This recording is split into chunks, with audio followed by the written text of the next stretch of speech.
You are listening to Single Smart Female, Romantic Fairy Godmama Edition. Today's show is sponsored by thecouragekit.com. Are you tired of meeting craptastic men, going on craptastic dates, and feeling craptastically inept at dating and love? Let me rework your dating experiences, single lady. Fun, pleasure, and magic included. No experience required. I'll see you at thecouragekit.com. Welcome, single, smart female. Jen Burton here, your romantic fairy godmama for smart, successful single women all around this gorgeous world. I have an exciting show for you today. We are going to be talking about how to be heard without coming off as a bitch, unless you want to. And I have a very special co-host today. It's my good friend, my future best friend. I keep telling her this. She's going to be my best friend at some point. It's closer than you think. It's very, very close. Miss Tina Dietz of Start Something Creative Business Solutions. And Miss Tina Dietz is an expert in. Go ahead and tell me everything you're an expert in. Because dear God. All right. I'm a bit of a multi-hyphenate. So I started my career as a therapist. Sweet. I became a business coach because I am a lifelong entrepreneur, grew up inside of that world. Mm-hmm. And so in the 20 years I've been building businesses, I've developed a deep niche in audio marketing and on how to unleash your voice to the world. So we publish audiobooks in the nonfiction realm. We develop and publish podcasts and help podcasters have better shows. And I work with experts and entrepreneurs to help get their message out to wider audiences, including some of the things we're going to talk about today with how to actually use your voice as the instrument it is. Now, the reason I'm bringing Tina here for all of you lovely ladies out there is because she has helped me start recognizing some of the places that I can be much more effective using my voice. So, yes, she specializes with entrepreneurs, which I know I have lots of entrepreneurs out there that listen to the show, but she also can help the rest of you ladies, not only in your career, but in your love life by tapping into your vocal skills in many ways and your presence with your voice. Plus, she's just really awesome. So she actually, she is very, very awesome.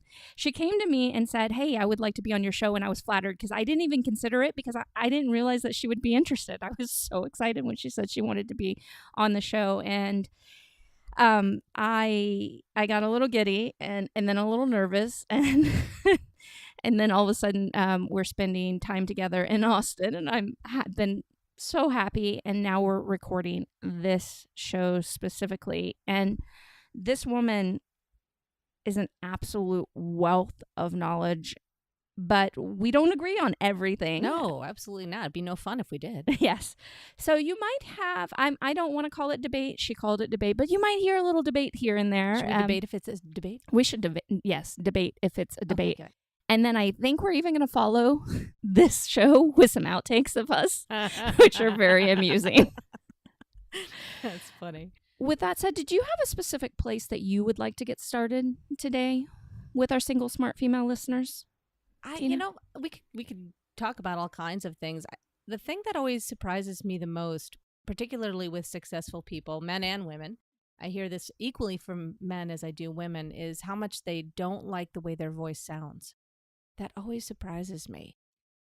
Well, hear that. It doesn't surprise me because I used to feel exactly the same way until I have this little technique, and I do this with video as well. And I've shared this before where I've listened to myself so much that I actually fell in love with my voice. That's really powerful. Yes. I'm glad you did that. And I've done that with seeing myself on video as well. So this isn't about me being arrogant. This isn't about anything negative. It's very powerful, I think, for women to enjoy their voice and to enjoy how they look instead of only seeing the pieces that they would like to fix. Yeah, we talk a lot about self-love, and regardless if we're in the business world or in the self-development world or love life or whatever. And one of the things that gets left out is your voice.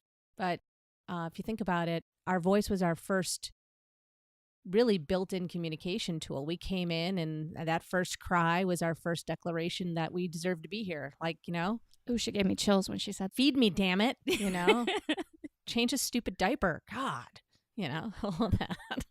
That's all we had. All we had was our pipes.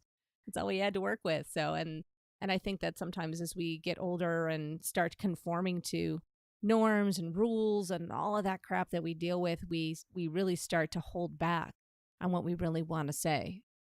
I hear you. And I think we've been socialized. Oh, totally. And we've allowed other people to dictate when we should speak up, how we should speak up, what we should say, instead of really what you talk about a lot, unleashing your voice and saying what needs to be said from who you are and your point of view. Yeah, I mean, in my brief experiences working inside of, well, actually, I did work for quite a long time in education and higher education. But in my brief experiences working in corporate, because I did not last long in those environments, not at all, partially because I couldn't stand how repressive it was for me in terms of my own voice and my own expression. And I wanted to have a conversation, and all that I got back from bosses and bureaucracy and all that was, oh, you're too managerial. You're too enthusiastic. That was my favorite job. You got too enthusiastic. I got That's crazy. too enthusiastic. They sat me down. It was super serious. Like, Tina, we really need to talk with you. We did an evaluation. I'm like, you did an evaluation without me? Isn't that kind of weird? Yes. Yeah. And it was only a few months into the job. They're like, yeah, we need to talk with you about something really serious. I'm like, oh my God. They're like, your level of enthusiasm is just too high. And I laughed out loud. I burst out laughing because I thought they were joking. That didn't go over very well either. And they actually told me, you really can't ask people when they're going to get things done. I'm like, what? I can't ask people when they're going to be getting things done? That's too forward. That's too forward. That was too forward. And I'll just say, because I don't care about naming companies, it was for Ford Motor Company. And I was managing one of their family centers with someone. I was the assistant director at the time. And it just blew my mind how they just wanted me to kind of show up and smile and run events, and didn't actually want to build something awesome. Where people could communicate in a way that And took them into a better space and enriching everybody. So you get your goals done, but everybody gets to enjoy the process at the same time. Yes, exactly.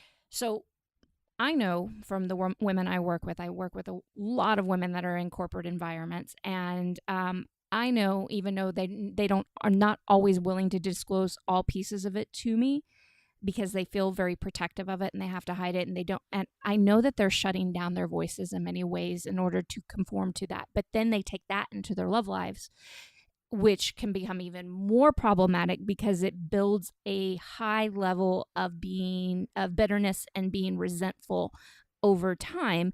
And we feel like as if men do not want to listen to us. But I really, truly think most of that starts in our career environments. And then because we spend so much time there, we're bringing a lot of that home.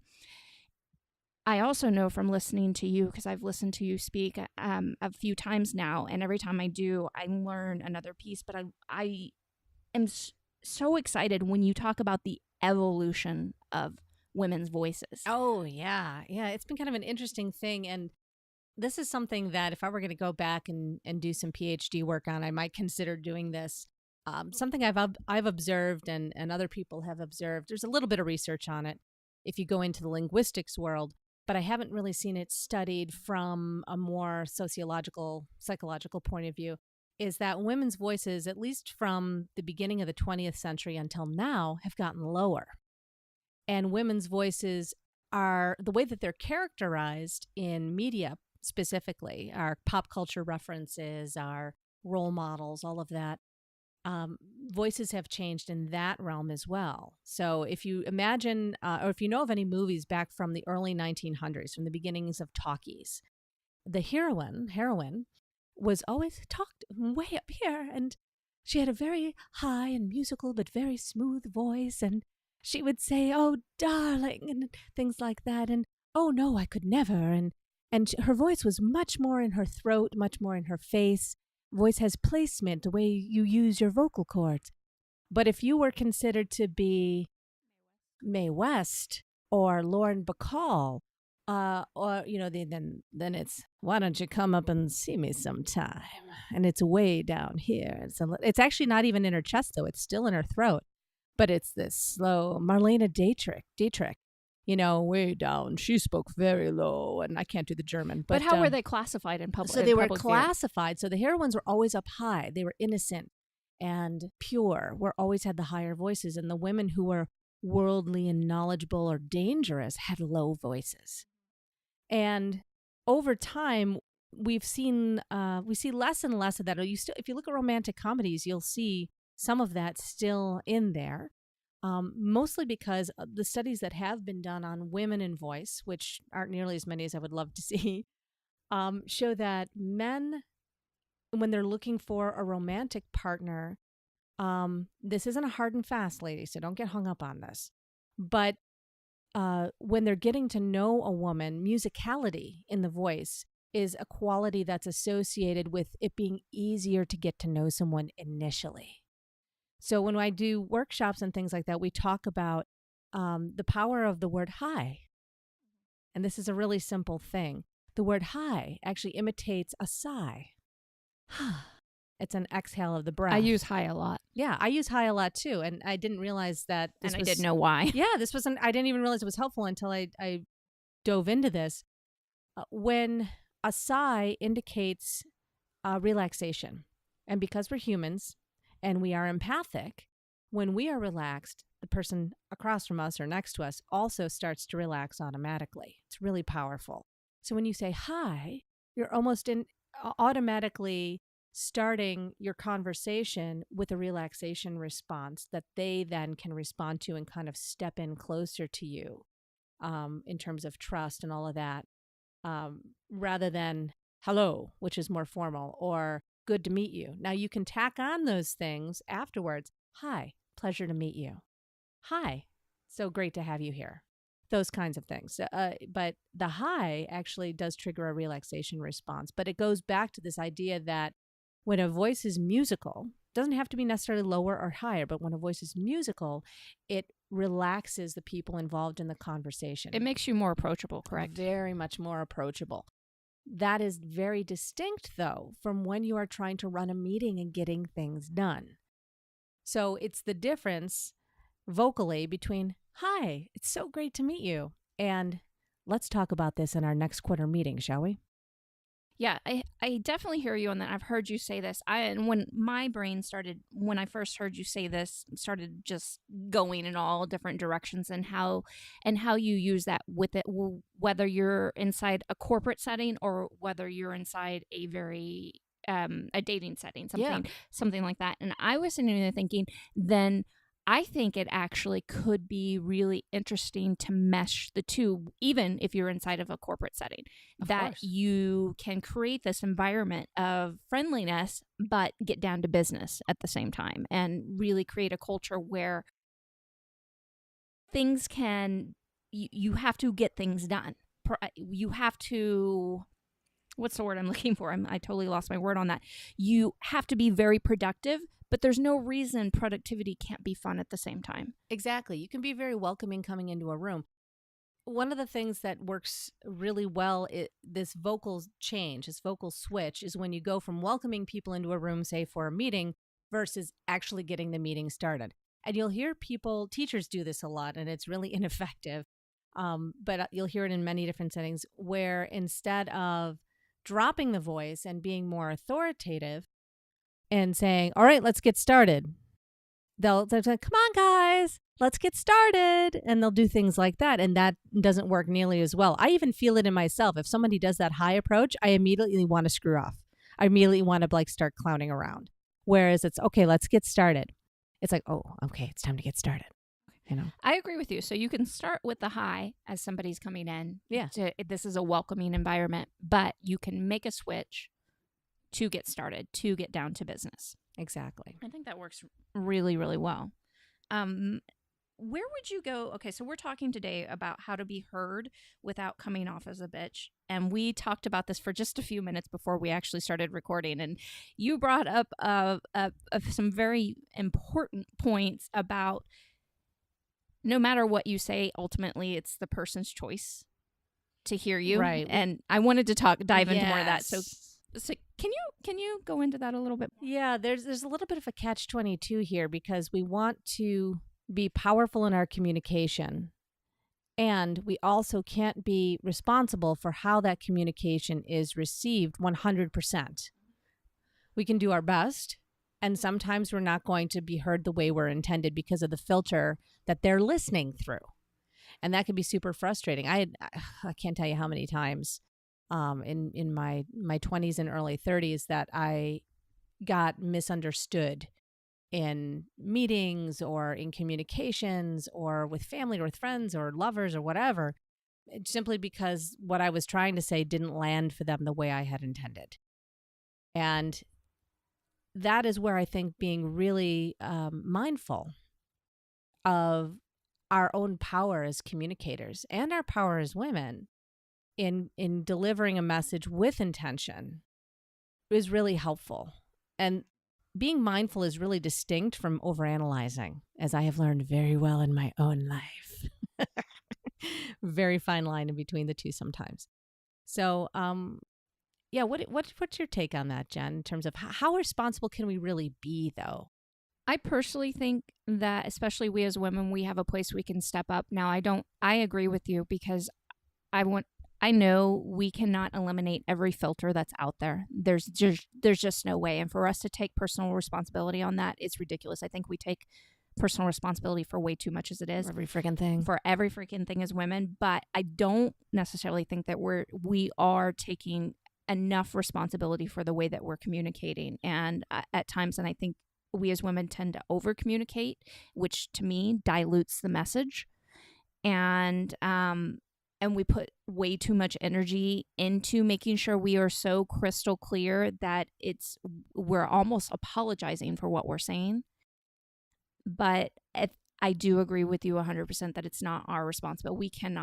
We can't fix those filters, and you're so right. Yeah. And so I tend to lean towards teaching women to learn to communicate in a more precise manner, a more fun manner, Yeah.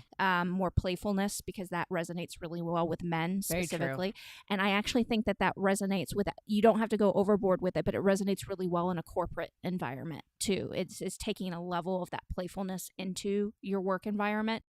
Because being serious all the time, instead of, I notice in corporate environments, everybody communicate when they do communicate, and it's not about the work specifically. It's all about what crap is going on in life, all the stuff that's happening. That's not, they're not coming together and talking about all the good stuff that's happening. It's all their Goop.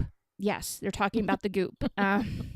They're talking about the shit going down, nothing. It's a way for them to connect instead of connecting over the really good stuff. And you and I know, running in the circles that we run in, when you focus on the shit all the time, all you get is shit. Oh God, all every time, all day long. It's yeah, pretty much. And I think that there is a lot of fun. There's a lot of power. There is a lot of play in learning how to use your voice to the extent that you can. There's so many cool things that you can do. It's such a great instrument. It's such a fabulous tool, and it's highly underutilized. I mean, we spend a lot of time on our, how our skin, our hair. Only okay, let me speak for myself. I spend a lot of time on my skin, and I'll speak for other women. A lot of women spend a lot of time on their skin. Well, yeah, and their body, or but we never really think about our voices too much, unless we're in this career that's specific to that. And yeah, exactly. So it's a place where you can give yourself a lot of room to play, and yet you don't have to worry about how it looks. I agree. If you know what I mean? Now, I do know, and I've heard you talk about, which I find fascinating, and I want to bring it up. There's one that I haven't heard you talk about too much, but I know you and I have talked about, which is the excess. It's two things: the excessive use of like like I'm doing right now, Oh, or likes, or you knows, we all do it. or yes, those kind of things, and how that can eat at your credibility at times when communicating. But the second piece that I have heard you talk about extensively is the different kinds of vocal patterns that can lead to discrediting you. And I'd like you to speak to both, if you don't mind. Sure, absolutely. Yeah, I did some research and wrote an article for Forbes a while back called "Do You Sound Like a Leader?" And it was fascinating to me to dive into that because I had no idea what an impact voices actually made on how we are perceived as credible, as trustworthy, as leaders. One of my favorite things to talk about, because I don't care for it very much, is something called vocal fry. And vocal fry, the quickest reference to talk about vocal fry are the Kardashians. And I have a hard time doing vocal fry, but my voice is lower today, so I can probably do it. It's where you have this sound in your voice where it starts to creak down at the bottom, kind of like that. And what happens is there's not a lot of air going through the vocal folds. There's an incredible study that Gonzaga University did with over 700 participants, men, women, different ages, different races, and they were interviewed for a job. And there were a panel of very mixed, again, age, gender, all that good stuff, race evaluators. And the evaluators consistently rated the people who used vocal fry and their responses as less trustworthy, less credible, less able to do the job, less hireable, less employable. So that in and of itself is a really important factor if you are looking to be viewed as someone who is a leader in their life. It doesn't even necessarily mean if you're a leader in your work, but if you're a leader in your life and you want to be taken seriously in your life, even if you are being playful. Do you think vocal fry can be corrected easily? Oh yeah, it's something that you have to hear. And usually everything comes back to the breath. And that's the good news, because when we focus on, if you were to focus on nothing else like your breath, because I'm a vocal expert. If you were to focus on nothing else but your breath, so many of the things that we deal with around the voice or even around stress get highly alleviated. Because when you focus on your breath, increasing your breath capacity, just taking in breath, remembering to breathe. Many times we forget to breathe, or we breathe from our chest instead of from our rib cage and from our lungs. I know for myself, when they say belly breathing, I feel like it's a bit of a misnomer to say belly breathing, even though we use that a lot in yoga and other places, because you are breathing into your lungs. You're not really breathing into your belly. And I know for myself, I don't like it necessarily when my belly sticks out more when I'm breathing. I kind of don't like that. But at the same time, I think it looks hot. Well, thank you. I think that if you think about expanding your rib cage and expanding your lungs, depending on, how you're wired, sometimes it's easier to think about that way. But coming back to vocal quality, if you focus on your breath, a couple of things happen almost automatically. One is that you get to pause. And this goes back to what you were asking me before about, mindfulness and I forget exactly how you put it, but being really conscious about being precise in your speaking. We don't pause enough when we speak. And that comes back to the mindfulness. So if you pause and you take a deep breath before you respond, it doesn't have to be like a yoga breath where you're like, that gets a little weird in a meeting, let me tell you. Or on a date. On a date, also very strange. But to just take a pause for yourself and take a breath and kind of let it out before you respond, you bring that moment to consider the intention of how you're going to respond, as well as and that moment actually indicates to the other person that your communication is deliberate and that it is considered. And it does have you be viewed by other people as more trustworthy and as more credible. So if I'm hearing you correctly, a lot of women, I know this because I've had this in the past, get very nervous around that whole pause. But you're saying that pause can be very effective in your with using your voice and in your communications to help you be taken in a different way. Oh, completely. Yeah, we think it feels like forever, but it's really only a couple of seconds. And for example, if you're in a meeting and somebody asks you a pointed question, don't look away. You can take a deep breath internally and maintain that gaze while you're thinking about it and then respond. I'm doing it right now, Jen, with you. You're doing really well. Thank you. I appreciate that. And it's perfectly fine to do that. Where people tend to allow, where it gets sticky is when you pause and you fidget. You pause and you look away, or you hedge for time, or you go, and you try to fill the space. You don't need to try to fill the space. Whether you are on a date with somebody, you're on a phone call with somebody, you're in a professional setting, it's perfectly fine to take one step slower than you used to. We're very used to, particularly in U.S. culture, to stepping on each other's words and to think about what you're going to respond with while the other person's talking. So the pause also makes you a better listener as well as a better responder. I agree with that. And that's actually something I've worked on as well, because I am one of those people that will anticipate what I am going to say, Oh, you and me both, sister. How I'm going to respond, and have been making big strides recently to stop talking over people. That's a really, really good point. Now, vocal fry, I believe I heard you say that sometimes we don't know we're doing it, or that it's hard to hear in yourself.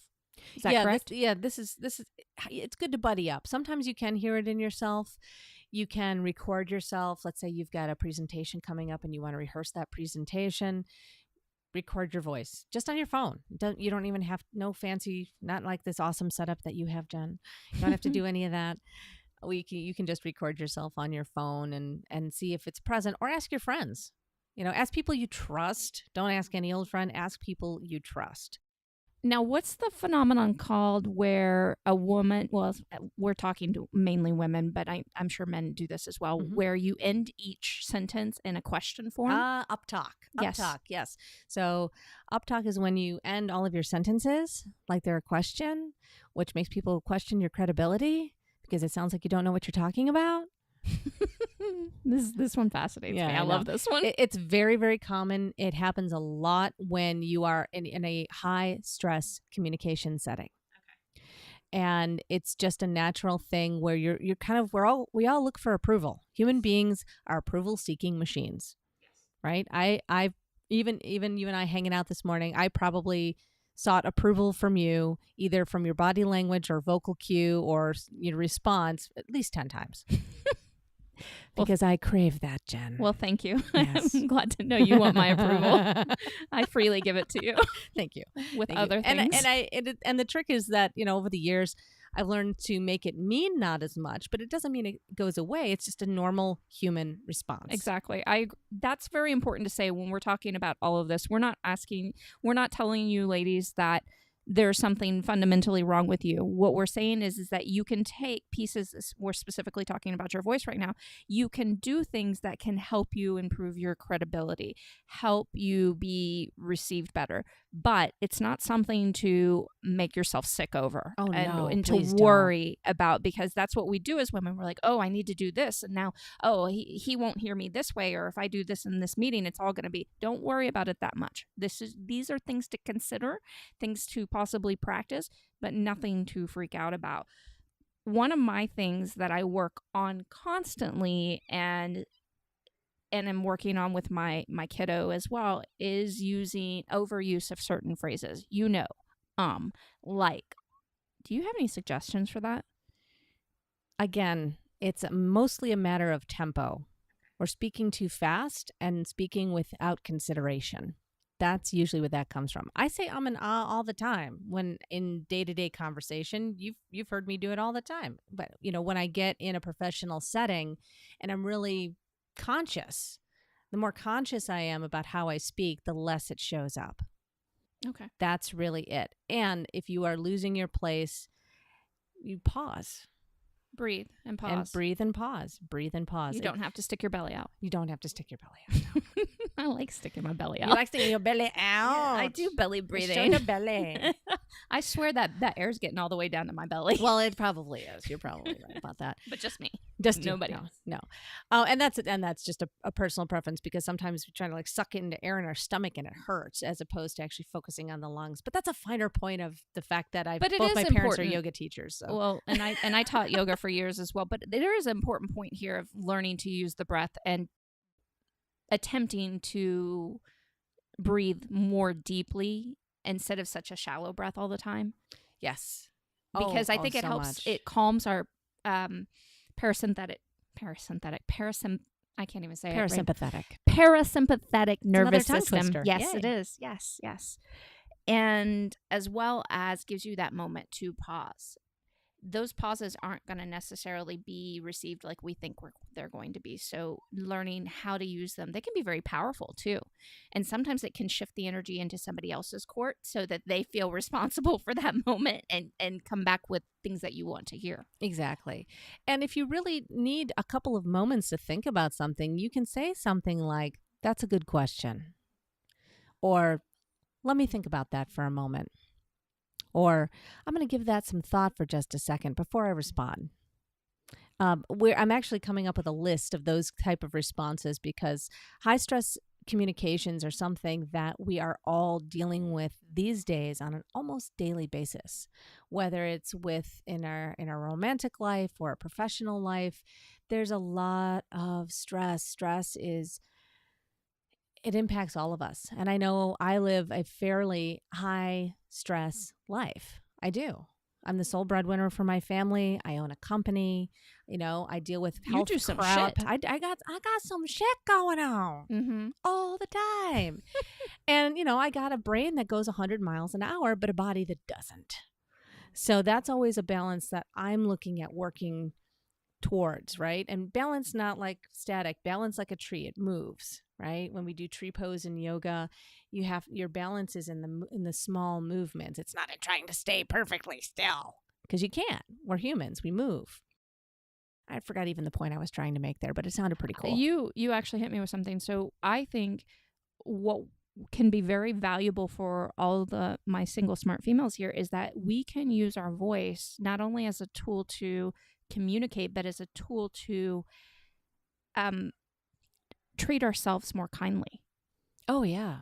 And I think that's really, really important. One of the things I do with women when they come to me is help them treat themselves kindly so that they can interact in dating in a different way where they don't feel on edge all the time, that they can do things differently and feel very confident, that instead of always feeling as if they are just running a frenzy here and they have to just get to the finish line and they don't know what they're doing. When they take the time to treat themselves the right way, then they get to interact differently. And I talk about communication quite a bit, but I didn't ever really consider the voice the vocal cords, the whole everything, the whole setting as such an important place to be kind to yourself and to be considerate of you.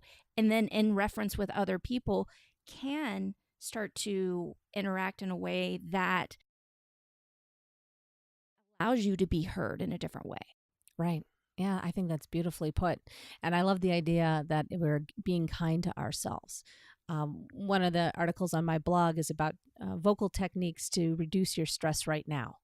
In many cultures, ancient cultures, the throat was considered the center of self-expression and creativity, and rightfully so. But it's part of this greater whole, this airway. Our airways are all connected. And the more that we allow ourselves a little bit of micro spaces in our day, the more, like you said, we can bring compassion to ourselves, because we're always on this freaking high alert. Yes. all the damn time, myself included. I have to set myself reminders and timers and all of that. It's like, have you moved from your computer in the last hour? Yes. Oh, yeah. Are you holding your breath? Oh, that's a good point. Okay. And it's just, there's nothing to beat yourself up about. It's like, oh, okay, I'm going to breathe now. Yay. Yes. So as we wrap up, I want to bring in some of the brilliant points that Tina brought to us and offered all of you ladies today. Your voice is a tool. It's a very important tool in how you interact with this world. It can lend to your credibility. You can do things, you can do techniques to help bring up your credibility. But at the same time, it's not something that you should take care of it, but don't overanalyze it. Don't allow yourself to fall in love with your voice, even where it's at right now. You can use different techniques, tools. In fact, I am going to link to Tina. If you go to Jenn, Jenn, Burton, BURTON.com/Tina, and we'll put together some resources for you to help with this and allow you to start using it as a tool to feel more comfortable in who you are in your life, in your career, in your love life, especially, and allow your vocal brilliance to start to come out, because you don't have to be afraid of speaking up, especially not in the romantic context, but certainly not in your career. There are different ways that you can address this that will allow you to be heard. And anybody who does end up considering how was I going to say that? Whoever thinks of you as a bitch, that's their own shit, not yours. Thank you, Lover Girl, for joining me on this romantic fairy godmama edition of Single Smart Female. Don't forget to text this episode to all of your single smart girlfriends, as well as visit me at singlesmartfemale.com. I'll talk to you next time, and here's to you having everything you want in life and love. Today's show is sponsored by thecouragekit.com. Are you tired of meeting craptastic men, going on craptastic dates, and feeling craptastically inept at dating and love? Let me rework your dating experiences, single lady. Fun, pleasure, and magic included. No experience required. I'll see you at thecouragekit.com.